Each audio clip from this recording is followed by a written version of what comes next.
قلم اور ڈائری سے کیسے پلاننگ کریں اگر کوئی ہدف بناتا ہے؟ مثال کے طور پر ہدف یہ بنایا کہ گاڑی لینی ہے. ابے ہدف تم ہی غلط بنا رہے ہو, گاڑی لینی ہے میں نے, یہ کوئی ہدف ہے؟ یہ پلاننگ کرنی ہے تو رہنے دو بھائی, ڈائری وائری خام خواہ مزاجہ ہوگی. آپ یہ پلاننگ کرو کہ میں نے کیسے اسٹیبل ہونا ہے, اپنے پاؤں پہ کیسے کھڑے ہونا ہے. اس کے بعد پھر آدمی سوچتا ہے جب پیسے آتے ہیں تو کیا کروں, گاڑی خریدوں یا رکشہ خریدوں, کیا خریدوں میں.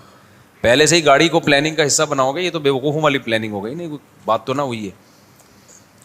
تو اصل جو پلاننگ کرنی ہے, گاڑی کیوں لے رہے ہو آج کل؟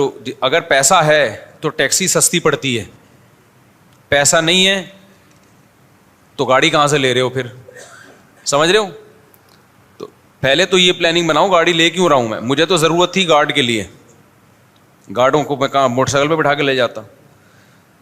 یا ویسے بھی آدمی کو اچھا ہوتا ہے ذرا کپڑے میلے ویلے نہیں ہوتے, بائکوں میں گرنے مرنے کا خطرہ بہت ہوتا ہے.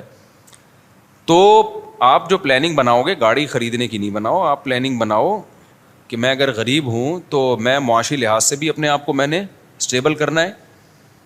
اور وہ تو پلاننگ کا لازمی حصہ ہے نا, ہر آدمی کو چاہیے نا کہ وہ کوشش کرے کہ بھائی میں میرے مالی حالات زیادہ اچھے ہو جائیں. اس کو مسلط نہیں کر لینا سر کے اوپر, لیکن پلاننگ تو کرنی چاہیے. معاشی حالات آپ کے اچھے حالات ہوں گے تو ملک کے اچھے ہوں گے, ملک کے ہوں گے اسلام کے حالات, مسلمانوں کے حالات اچھے ہوں گے.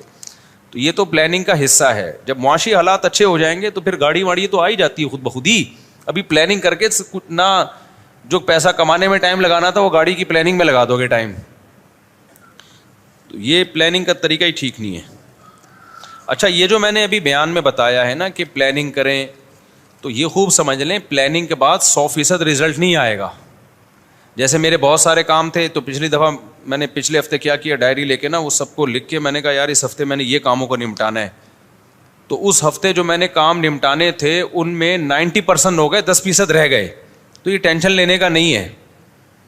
آدمی کہا بھائی ہوا ہی نہیں, کیا فائدہ, جو میں نے ایم تھا میرا وہ تو گول تک تو میں پہنچا ہی نہیں.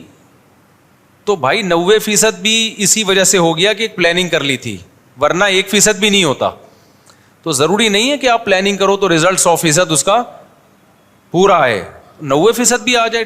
کوشش 100% کی کرنی ہے تو 90% بھی آ جائے بہت ہے. جو 10% رہ گیا اس کے دوبارہ پلاننگ کر لو. اب میں جو اس ہفتے جو میں نے کام کمپلیٹ کرنے تھے وہ 90%, بلکہ 90 بھی نہیں 95% ہو گئے, 5% رہ گئے. اس میں ہو سکتا ہے میری سستی کا دخل ہو, سستی کی وجہ سے رہ گئے ہوں, وہ کوئی ٹائم میں نے کہیں ویسٹ کر دیا ہو. تو 5% کے لیے دوبارہ پلاننگ کر لو بھائی, اس کو 2 دن میں نہیں مٹا دینا ہے, ٹھیک ہے نا. تو یہ کوئی بات یہ ہے کہ پلاننگ تو کرو نا, ورنہ جب پلاننگ کے بغیر ہوگا تو 5% بھی نہیں ہوگا کام, سوچتا ہی رہے گا اور مر جائے گا. فرشتہ آئے گا بولے گا چل بھائی پتلی گلی سے نکل, آدمی کہے گا بھائی ابھی تو میں نے مرغیوں کو انڈوں پہ بٹھانا ہے, ابھی تو میں نے جو ہے وہ کتا نکال کے بکری پالنی ہے اس کی جگہ, ابھی تو میں نے انگلش سیکھنی ہے, ابھی تو میں نے بزنس. فرشتہ کہے گا پتلی گلی سے نکل, صحیح ہے نا, مرے گا اب تو.